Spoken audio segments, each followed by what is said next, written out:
Good morning, everybody. It's Brian, and just wanted to do a quick follow-up to last night's Real Hawk Talk episode.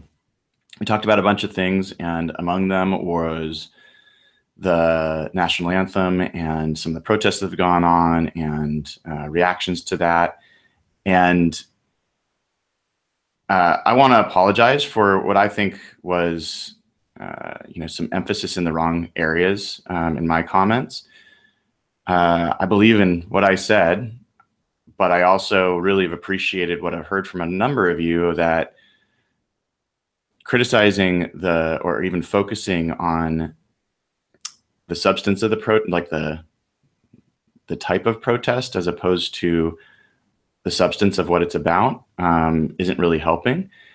And I think that I'm trying to listen and learn along the way here. I really especially appreciate the folks that have reached out in a positive and productive and respectful way.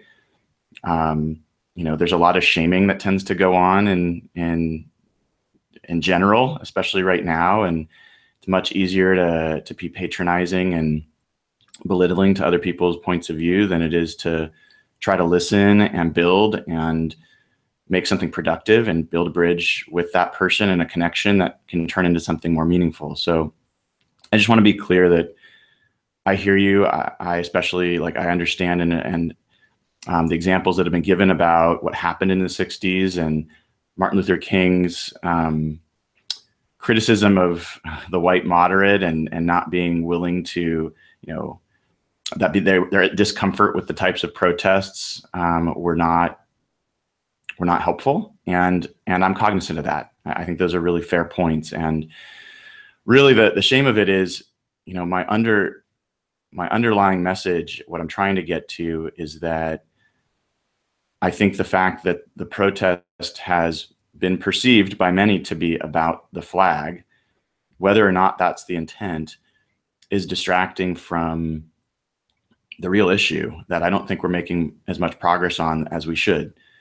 And that is that there's citizens in this country that aren't as safe as other citizens, and it's just because of the color of their skin. And that's not the country I care about and that I stand for and salute. So I want us to, where possible, in any way possible, be moving past debate about the protest itself and toward meaningful action that's going to make lives better and make the country better and make people safer.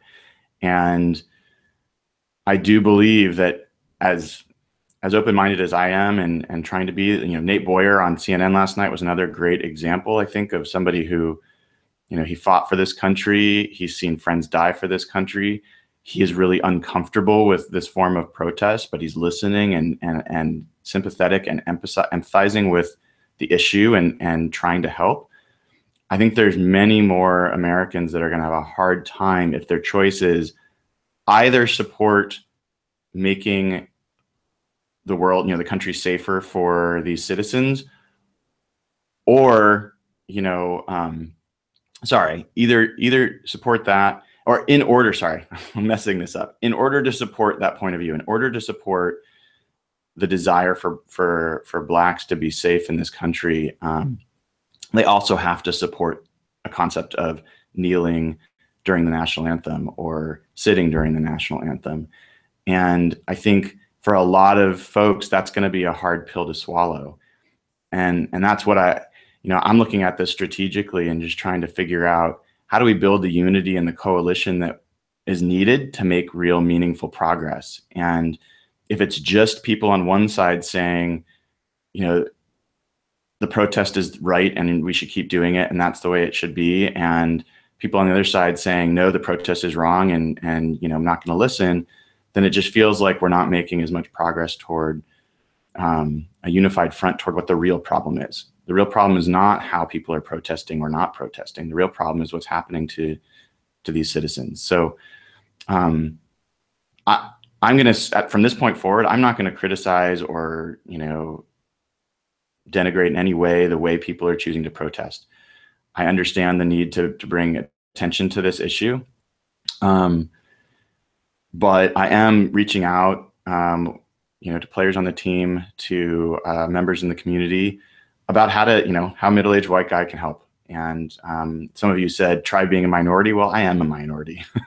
I'm white, but I'm Jewish. And there's, a few million bodies of proof that I have some understanding of what it feels like to be treated differently for something that you can't control. And more than that, I'm an American, and I care about what the ideals that this country was founded on, and I want to make sure that we uphold them. So I want to find paths forward. I encourage you guys to contribute ideas as well.